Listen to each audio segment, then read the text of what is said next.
మీరు బీజేపీలో చాలా కీలకమైనటువంటి రోల్ ప్లే చేస్తున్నారు తెలంగాణలో. You are one of the firebrand politicians in Telangana అనుకోవచ్చా?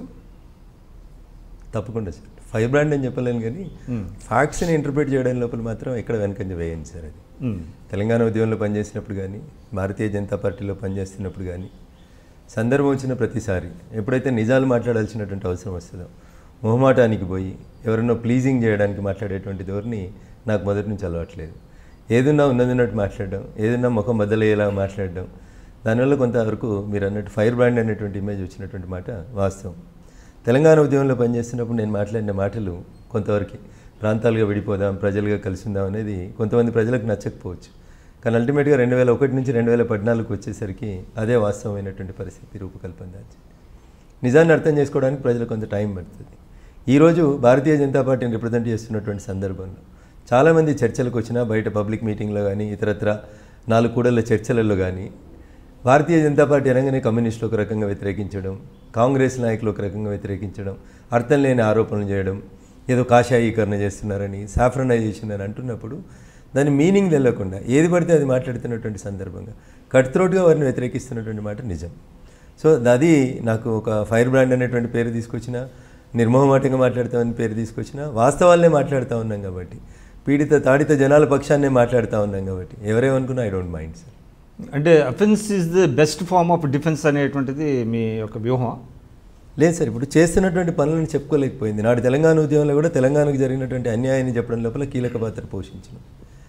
ఉదాహరణకి రాజశేఖర రెడ్డి గారు లాంటి పెద్దలు ముఖ్యమంత్రి అయిన తర్వాత, మేమంతా న్యాయవాద వృత్తి నుంచి వచ్చిన వాళ్ళం కాబట్టి, ఆంధ్రప్రదేశ్ రాష్ట్రం ఏర్పాటైన తర్వాత ఒక్క తెలంగాణ న్యాయవాదికి అడ్వకేట్ జనరల్ అనేటువంటి ఒక ఇంపార్టెంట్ పోస్ట్ ఇవ్వండి అని అన్నప్పుడు నాడు రాజశేఖర రెడ్డి గారు చెప్పినటువంటి సమాధానం మాకు ఇబ్బంది కలిగించింది.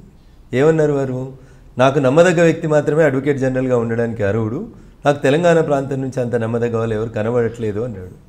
So it is very unfair అని చెప్పినాం మేము. దాన్ని పబ్లిక్ డొమైన్లోకి తీసుకుపోయినాం, న్యాయవాదులందరినీ ఏకం చేయగలిగినాం. దేశ స్వాతంత్ర సంగ్రామం తర్వాత న్యాయవాదులు రోడ్డు మీదకి రావడానికి రాజశేఖర రెడ్డి గారి నాటి ఆ సెంటెన్స్ ఉపయోగపడింది. దాన్ని రిపీటెడ్గా ప్రతి చర్చలో ప్రతి సందర్భంలో వాడినాం కాబట్టి ఫెరోషియస్గా మాట్లాడినట్టు అనిపిస్తుంది, అధికార పార్టీని ఎదిరించి మాట్లాడినట్టు అనిపిస్తుంది. అంటే రాజశేఖర రెడ్డి గారు తెలంగాణని వ్యతిరేకించారు అంటే తెలంగాణ ప్రాంతం వ్యక్తి తనకు సన్నిహితం కాదు అనేటువంటిది మీరు అంటున్నారు. అంటే అడ్వకేట్ జనరల్ అనే పదవికి తనకు నమ్మదగ్గటువంటి వ్యక్తి లేరు అనేటువంటి పదం తెలంగాణ న్యాయవాద సోదరులందరినీ కూడా నొప్పించినటువంటి అంశం.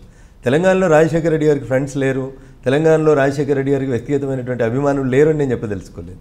కానీ the sentence at that juncture, ఆ రోజు తెలంగాణ ఉద్యమం అంతా పీక్గా ఉన్నప్పుడు, గత 50 సంవత్సరాలుగా ఎవరు తెలంగాణ ప్రాంతానికి సంబంధించినటువంటి వ్యక్తి అడ్వకేట్ జనరల్ కాలేదు సార్, మీరు పెడితే బాగుంటుంది అనేటువంటి ఒక సూచన మా నుంచి వెళ్ళినప్పుడు వారు ఇచ్చినటువంటి సమాధానం ఖచ్చితంగా ఈ ప్రాంతంలో ఉన్నటువంటి న్యాయవాద సోదరులందరినీ కూడా హర్ట్ చేసింది. అదే మేము వారికి మరి అంటే ఇంకో రకంగా కూడా చెప్పచ్చు కదా, ఆయన కూడా చాలా అంటే డిప్లొమాటిక్గా మాట్లాడకుండా ఉన్నది ఉన్నట్టుగా మాట్లాడారు అనేది కూడా అనుకోవచ్చు కదా. ఉన్నది ఉన్నట్టు అయినప్పటికీ కూడా తెలంగాణ ప్రాంతంలో చాలామంది అడ్వకేట్స్ ఉన్నారు సార్. మరీ రాయలసీమ నుంచి వచ్చిన వాళ్ళు, ఆంధ్ర ప్రాంతం నుంచి వచ్చిన వాళ్ళకే వకాలతులు అన్ని తెలివితేటలు ఉన్నాయి, తెలంగాణ నుంచి వచ్చిన వాళ్ళు ఎవరు కూడా సరైనటువంటి రిప్రజెంటేషన్ చేయలేరు అనేటువంటి పదం ఏదైతుందో అది ఖచ్చితంగా ఇబ్బంది కలిగిస్తుంది సార్. ఇప్పుడు నేను కుర్చీలో కూర్చోనంతసేపు నా బలమైంది బలహీనత ఏంది మీకు తెలియదు సార్.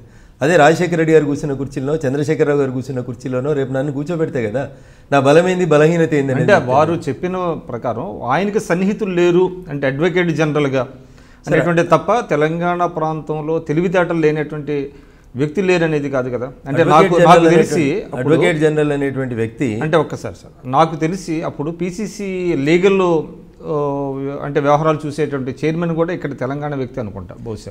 రామచంద్రారెడ్డి గారు ఉన్నట్టున్నారు. నేనేమంటున్నాను సార్, ఒక గౌడ్ గారు మహేష్ గౌడ్ అశోక్ గౌడ్ ఎవరు ఉన్నట్టున్నారు. నేనేమంటాను సార్ అంటే కోర్టులు అనేటివి ఫ్యాక్ట్స్ మీద తీర్పులు రాసేటువంటి పరిస్థితి ఉంటుంది. ఫ్యాక్ట్స్ని రిప్రజెంట్ చేయడానికి నాకు నమ్మదగ్గ వ్యక్తి కావాలనేటువంటి అవసరం లేదు. ప్రభుత్వం నుంచి వచ్చినటువంటి ఇన్పుట్ ఆధారంగానే అడ్వకేట్ జనరల్ అయినా అటార్నీ జనరల్ అయినా కోర్టులలో వాదిస్తారు. ప్రభుత్వం సమాచారం ఇవ్వలేకుండా ప్రభుత్వం ఇంటెన్షనల్గా కేసులు ఓడిపోవాలనుకున్నప్పుడు ఏ అడ్వకేట్ జనరల్ అయినా ఏ అటార్నీ జనరల్ అయినా ఏం చేయలేరు అనేది నగ్న సత్యం. కాబట్టి ఆ కుర్చీలో కూర్చోబెట్టడానికి తెలంగాణ ప్రాంతం నుంచి తెలంగాణ ఉద్యమం జరుగుతున్నప్పుడు మా ఉద్యమమే మా ఉద్యోగాలు పోతా ఉన్నాయి, మా నీళ్లు పోతా ఉన్నాయి, మా నిధులు పోతాయని ప్రారంభమైన రోజు మీరు ఆ మాట అంటే తిరిగి మమ్మల్ని రెచ్చగొట్టినట్టే అయింది తప్ప అంటే ఆయన మాట్లాడిన ఒక్క మాట మీరు అంటే ఇక్కడ అడ్వకేట్స్ అందరినీ మీరు రోడ్ల మీకు తీసుకురావడానికి సహకరించింది.